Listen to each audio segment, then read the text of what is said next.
Assalamualaikum warahmatullahi wabarakatuh. Bertemu lagi dengan saya, Zainal Abidin, pengampu mapel prakarya kelas 8 di semester genap ini.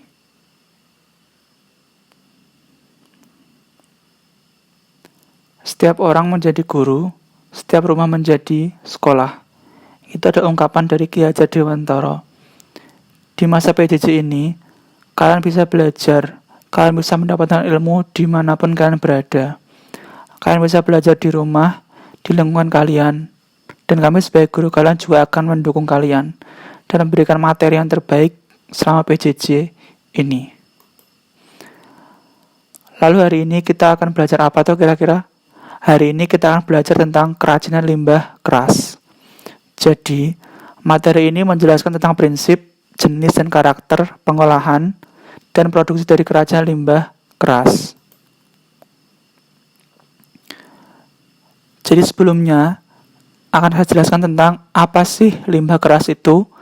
Limbah keras adalah limbah yang berwujud keras, padat, tidak mudah berubah bentuk, tidak mudah diolah, dan tidak mudah terurai dalam tanah. Limbah keras dibagi menjadi dua, yaitu organik dan anorganik. Organik adalah limbah yang bisa terurai secara alami, tapi karena ini limbah keras, jadi membutuhkan waktu yang relatif lama. Sedangkan anorganik dia itu sangat susah terurai. Jadi dia itu harus menggunakan teknik-teknik tertentu agar dia bisa terurai. Begitu. Yang pertama adalah pengelompokan limbah keras. Secara umum, limbah keras itu dibagi jadi dua. Yang pertama adalah organik, dan yang kedua adalah anorganik. Organik adalah limbah yang bisa terurai secara alami. Jadi nanti dibantu oleh mikroba-mikroba nanti akan terurai atau membusuk secara alami. Sedangkan anorganik adalah limbah yang sangat susah terurai. Misal pun dia itu harus dikurangi atau diuraikan itu menggunakan teknik-teknik yang khusus. Teknik yang sangat-sangat ribet dan susah itu ya, kalau yang anorganik. Berbeda dengan organik yang bisa terurai secara alami.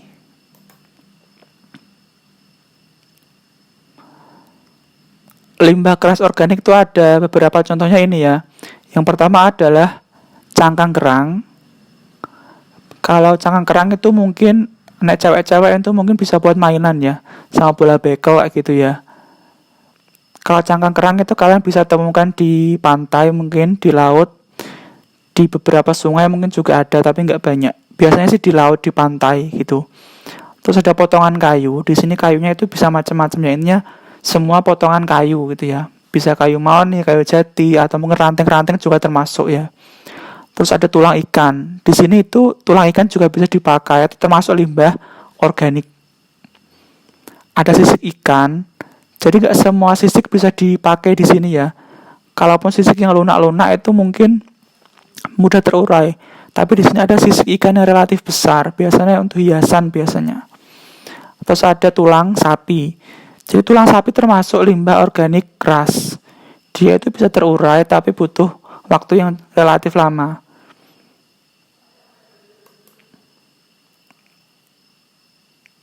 Selanjutnya ada limbah keras anorganik. Jadi ini ada limbah keras atau limbah yang keras, relatif keras, padat, dan sifatnya anorganik atau dia itu tidak bisa terurai secara alami. Yang pertama ada potongan besi. Yang kedua ada potongan keramik atau mungkin beling-beling gitu termasuk potongan keramik. Ada botol kaca, kaleng bekas, dan botol plastik. Untuk potongan besi mungkin kalian itu sering nemu di rongsokan gitu ya. Di situ banyak sekali potongan besi dan potongan besi itu bisa dijual lagi. Kalau potongan keramik itu mungkin bisa habis dari pembangunan atau mungkin bangun rumah dirobohkan, nanti akan ditemukan banyak sekali potongan keramik. Kalau botol kaca, botol plastik dan kaleng bekas itu mungkin kalian sangat familiar ya, karena mungkin kalian sering mengkonsumsi minuman atau makanan yang wadahnya itu berbahan kaca, plastik atau kaleng gitu ya.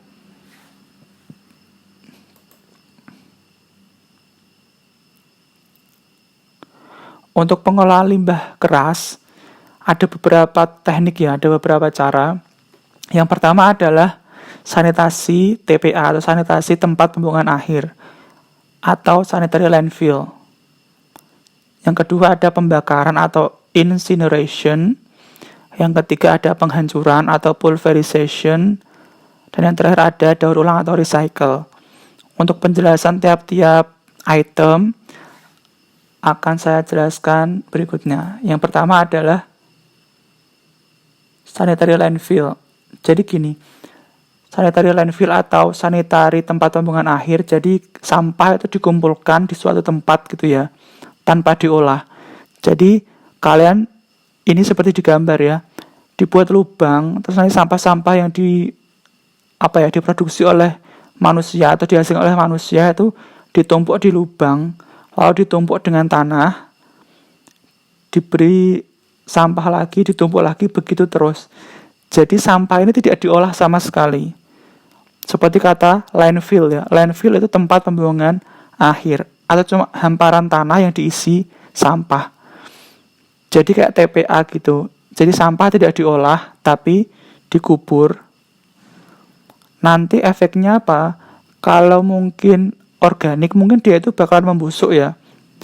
Dia itu bakal membusuk jadi humus, jadi tanah. Tapi jika itu anorganik, nanti akan menyebabkan tanahnya itu jadi nggak subur, tanahnya jadi nggak sehat. Dan nanti misal longsor atau apa, nanti bisa menyebabkan banjir. Misal dia itu lari ke selokan, lari ke sungai kayak gitu. Untuk lebih jelasnya kalian bisa lihat di gambar ya. Di situ ada beberapa kendaraan berat yang mengurusi atau ngopeni sampah itu sendiri. Jadi sampah yang kalian produksi tiap hari, yang kalian gunakan itu nanti ujungnya larinya ke TPA itu sendiri. Dikumpulkan saja tanpa diolah. Selanjutnya adalah incineration atau pembakaran. Jadi tadi kalau di sanitary cuma dikumpulkan itu sangat tidak efektif karena sampahnya itu cuma dikumpulkan tanpa diolah. Jadi lama-kelamaan akan menumpuk dan akan menyebabkan masalah baru. Jadi selanjutnya adalah pengolahan sampah dengan incineration atau pembakaran. Jadi sampah dibakar dengan suhu yang sangat-sangat tinggi sehingga sampah tersebut akan menjadi debu. Dan debu itu nanti akan dibuang. Konon cara ini diklaim dapat mengurangi tingkat penumpukan sampah sebesar 80%. Jadi misal kalian punya sampah 1 kilo gitu ya, pakai cara ini, incineration, nanti sampahnya cuma tinggal 20%, cuma tersisa 20% atau sekitar 200 graman gitu. Cukup efektif ya. Jadi sampah yang banyak itu dibakar, nanti sampahnya itu akan jadi abu, kayak gitu.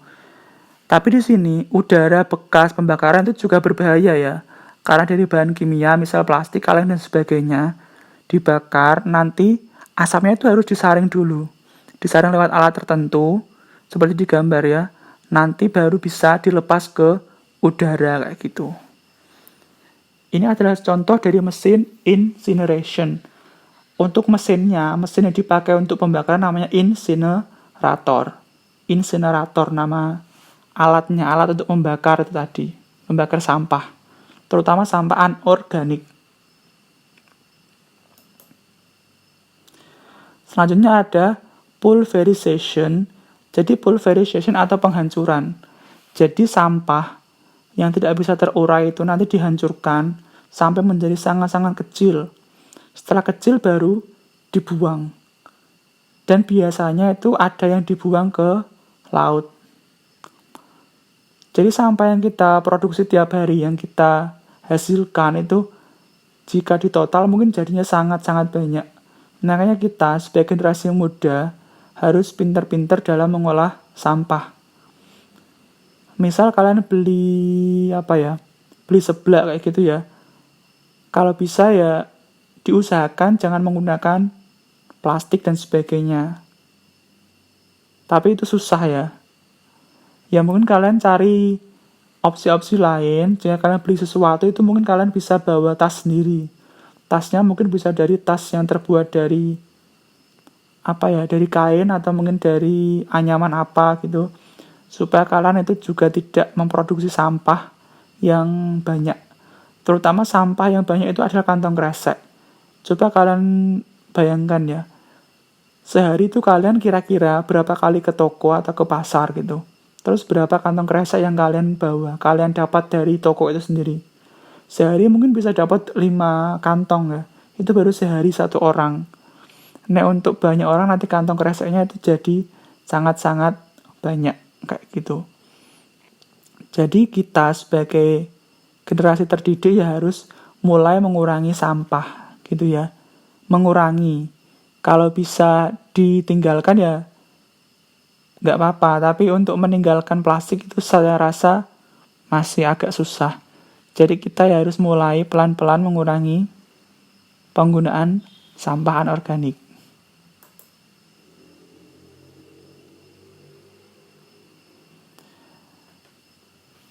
Jadi gini, prinsip daur ulang itu ada 3 ya. Ada reuse, reduce, recycle. Daur ulang itu adalah kita memanfaatkan sampah-sampah itu sendiri dan kita pakai lagi. Prinsip recycle itu ada 3, daur ulang itu ada 3. Reuse atau reuse. Re itu lagi, use itu menggunakan. Jadi reuse itu menggunakan lagi. Terus ada reduce. Reduce itu artinya mengurangi. Terus ada recycle, yaitu mendaur ulang. Untuk reuse, maksudnya gimana? Misal gini, kita itu kalau bisa, misal kita ke toko gitu ya, misal beli beli sabun, kita tuh beli sabun yang botol besar. Nanti jika habis kita isi lagi dengan isi ulangnya gitu. Atau mungkin beli sampo, kita beli yang botol besar. Terus nanti wadahnya kita isi lagi dengan isi ulangnya gitu. Kalau kita beli sampo yang kecil-kecil itu, yang sachet, itu emang harganya murah. Tapi efeknya, sampah yang dihasilkan itu sangat-sangat banyak. Misal sehari itu kamu habis berapa sachet kira-kira? Misal 1 sachet gitu ya, 1 orang. Misal 1 keluarga itu berapa sachet? Lah, jadi membeli barang atau bungkus sachet yang kecil-kecil itu juga membawa dampak buruk, yaitu menghasilkan sampah yang banyak. Makanya kita harus membeli, kalau bisa ya, membeli barang yang wadahnya besar, nanti yang bisa diisi ulang lagi gitu ya. Atau mungkin kalian punya botol minuman bekas, plastik, daripada dibuang mungkin bisa kalian manfaatkan, bisa jadi vas bunga misal, pot bunga, atau mungkin sebagai wadah pulpen, wadah celengan atau apa gitu. Terus ada juga reduce atau mengurangi. Jadi kita tuh bisa mengurangi sampah. Caranya gimana? Misal kita bawa kantong sendiri. Misal saya punya tas sendiri dari rumah, tas yang terbuat dari kain, sehingga bisa dipakai berulang-ulang, bisa dicuci gitu. Terus nanti saya beli tinggal pakai kantong yang saya bawa. Saya tidak perlu pakai kantong baru dari sana. Emang terlihat sepele, cuma kantong kresek aja kok. Tapi jika yang sepele itu kita abaikan, kita pakai berulang-ulang gitu, nanti akan semakin banyak sampah plastik yang kita hasilkan. Selanjutnya ada recycle atau mendaur ulang. Jadi barang yang sudah kita buang itu kita daur ulang lagi. Contohnya misal kertas. Kertas yang sudah kita tidak pakai itu bisa didaur ulang lagi dengan cara kita haluskan lagi, terus nanti bisa dicetak lagi jadi kertas kayak gitu. Atau mungkin bisa dari botol-botol itu juga bisa. Misal botol bekas dilelehkan terus dibuat botol lagi juga bisa, seperti itu. Apakah ada pertanyaan sampai sini? Oh ya, untuk pengolahan dari limbah keras akan kita bahas lagi di minggu depan. Untuk minggu ini, kalau nanti ada tugas, mohon untuk bisa diselesaikan dengan baik dan dengan bijak. Oh ya, pesan saya, tetap jaga masker, jaga diri, jaga lingkungan, jauhi kerumunan, terus sering-sering cuci tangan dengan sabun. Terus jangan sering-sering begadang gitu ya. Begadang boleh, asalkan ada tujuannya. Sekian dulu dari saya. Terima kasih. Oh iya, seperti kata Nelson Mandela, pendidikan adalah senjata paling ampuh untuk Anda gunakan mengubah dunia. Jadi dengan pendidikan, kalian bisa mengubah lingkungan kalian. Pertama, pendidikan bisa merubah diri sendiri, lalu keluarga, lalu lingkungan kalian. Seperti itu. Jadi kalian jangan remehkan atau jangan malas belajar. Intinya, semua ilmu itu berguna. Tidak ada ilmu yang tidak berguna. Mungkin sekarang seolah-olah tidak berguna, tapi suatu saat akan berguna. Seperti itu. Assalamualaikum warahmatullahi wabarakatuh.